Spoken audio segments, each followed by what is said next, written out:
Elizabeth Arden cream.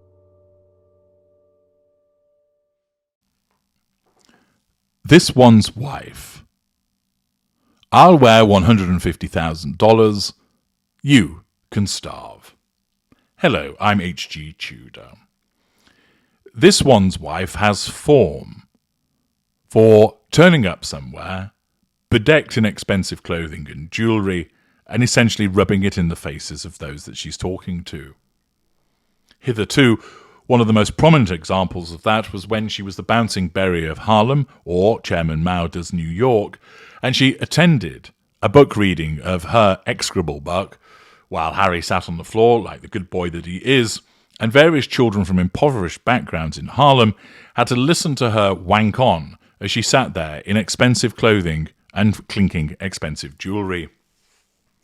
This is yet another example of her inability to read the room, which stems from the fact that she has no emotional empathy, and the cognitive empathy that is generated through her narcissism repeatedly misfires.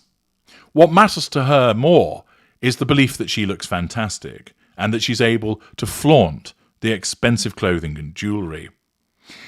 Events such as the book reading wasn't about the book reading to the children, but was an opportunity for her to be seen wandering around in expensive clothing doing charitable works. She wants to hit all bases. Look at me, I'm a fish-on icon. Look at me, I'm reading to the small children. Look at me, I'm so stylish. Look at me, I'm kind and compassionate amongst the poor.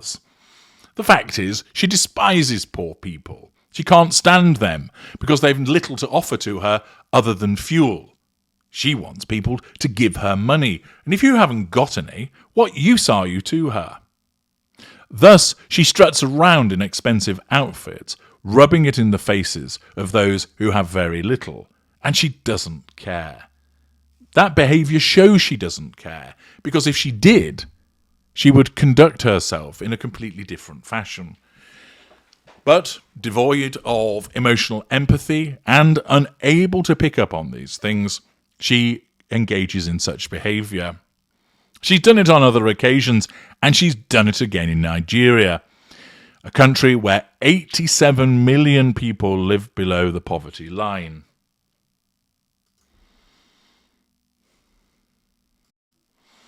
Let's take a look at the position of hunger and starvation in Nigeria. The Global Hunger Index explains that in 2023, Nigeria ranked 109th out of the 125 countries with sufficient data to calculate Global Hunger Index scores. With a score of 28.3, Nigeria has a level of hunger that is serious. It essentially puts it at a midway point. Thus, this is a nation which has a problem in relation to hunger. There's undernourishment, where the share of the population has an insufficient calorific intake. There's child stunting, which is the share of children under age 5 who have low height for their age, reflecting chronic undernutrition. Child wasting, the share of children under age 5 who have low weight for their height, reflecting acute undernutrition. And child mortality, the share of children who die before their 5th birthday, partly reflecting the fatal mix of inadequate nutrition and unhealthy environments. In relation to Nigeria, child stunting in 2023 was at 32%. In relation to undernourishment of the population, it stood at 18%. In relation to child mortality, it stood at 11%.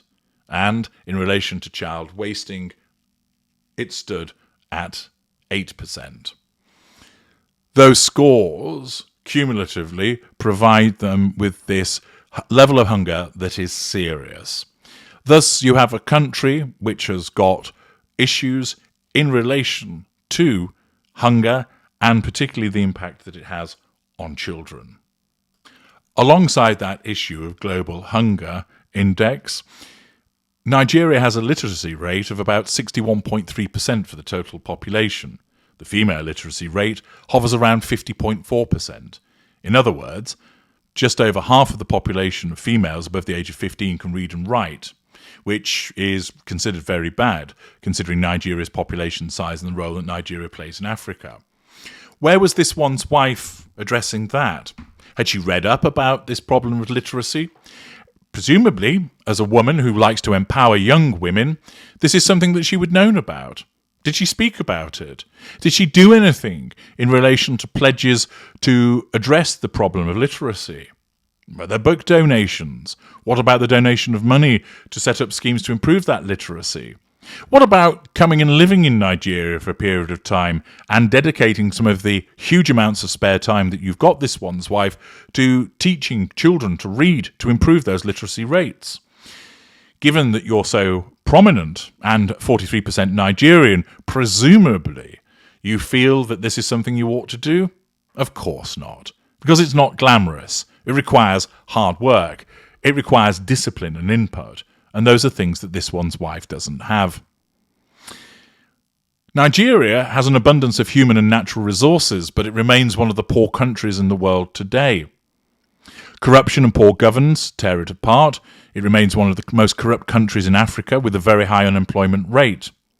Most political figures are deemed to be corrupt in some way or other, leaving the average Nigerian with nothing but poverty.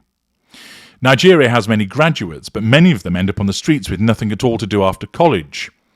Most of these unemployed graduates engage themselves in online scams and other fraudulent activities. Between 40 to 45% of Nigeria's population lives below the international poverty line. Most people have given up on education because they find nothing useful to do with their degrees and certificates after school. According to the World Health Organization, Nigeria's HIV/AIDS adult prevalence rate hovers around 3.17%. About 3.5 million people were living with the disease in 2014, with around 175,000 deaths. According to UNICEF, 30% of Nigeria's children under the age of 5 are underweight. Water and land degradation, caused mainly by agriculture and industrial runoffs, oil spillage poisons food sources and water bodies, especially in the Niger Delta areas. Deforestation occurs with rampant cutting down of trees for timber, firewood, charcoal. Air pollution exists because of a lack of government regulations and improper waste disposals. Desertification has taken place. Rapid urbanization, which puts pressure on the available natural resources, occurs, are some of the major environmental challenges. Well, aren't this one's wife and Harry major environmentalists? Did they speak about any of those things? Did they address the fact that most children in the streets have lost one or both parents to HIV/AIDS? Did they talk about the fact that Nigeria remains one of the malaria killing zones in Africa today? Bacterial and protozoal diarrhea, yellow fever, sleeping sickness, etc. continue to threaten lives in Nigeria. What about the fact that there are religious, ethnic and political conflicts that continue to tear Nigeria apart? What about Boko Haram and its militants? What about the armed robbers, the kidnappers, the other terrorist organisations? Nigeria is a country beset with problems. And all this one's wife and Harry can do is swan in for the purpose of making themselves look good. Did they address any of these issues? No. This one's wife would talk about how she could see herself in those around her, that she felt humble, ungrateful, and that she missed her children because it was Mother's Day, even though it wasn't Mother's Day, in fact, in Nigeria. Harry told everybody, well, what you ought to do is go and ask each other, hey, are you okay? For fuck's sake, you ginger tosser.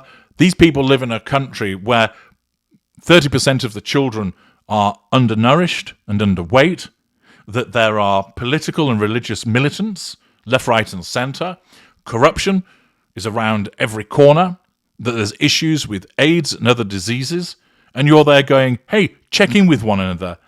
Is everything okay? This just shows the banality of these two individuals. Him because he's thick, she because she's empty. The fact is, this one's wife doesn't give the rat's ass. The children can starve as long as she gets seen wearing £120,000, around about $150,000 worth of new clothing and jewellery. In fact, somebody on the Saying This One's Wife subreddit called Feisty Energy 107 broke it down, showing how much each outfit cost in relation to each day.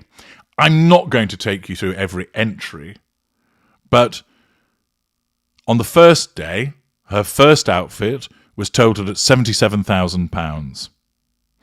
Then the costume change came in at £1,274, meaning that for the first day of the tour, her wardrobe cost £78,394.36. Day 2, outfit 1, £5,406. Outfit 2, £7,905. Outfit 3, £13,460. Outfit 4, £2,304. Day 2 total, £26,771. Day 3, £2,605, then £7,132. Total, £12,041. Total, £117,207. Just think on what could have been done with that money to address some of the problems that I've mentioned. And also, again, the fact that This One's Wife fails to understand how it looks when she's talking to people that have all of these problems and she's swanning around in £120,000 worth of new clothing.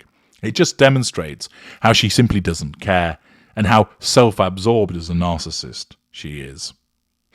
Once again, I present you with facts, I present you with evidence of the difficulties that Nigeria faces and how This One's Wife doesn't do anything.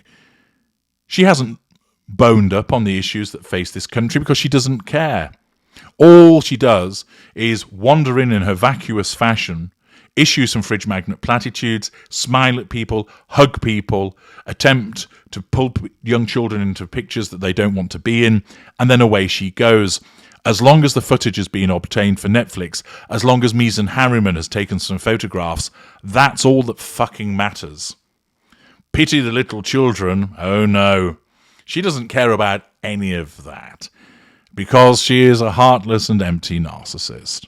I should know. I'm one myself, but it behooves me to point out these contradictions because she never will, and of course her idiot supporters fail to observe it as well. Solid, irrefutable evidence demonstrates the nature of this woman's behaviour and the fact that she has failed Nigeria. I'm H.G. Tudor. Thank you for listening.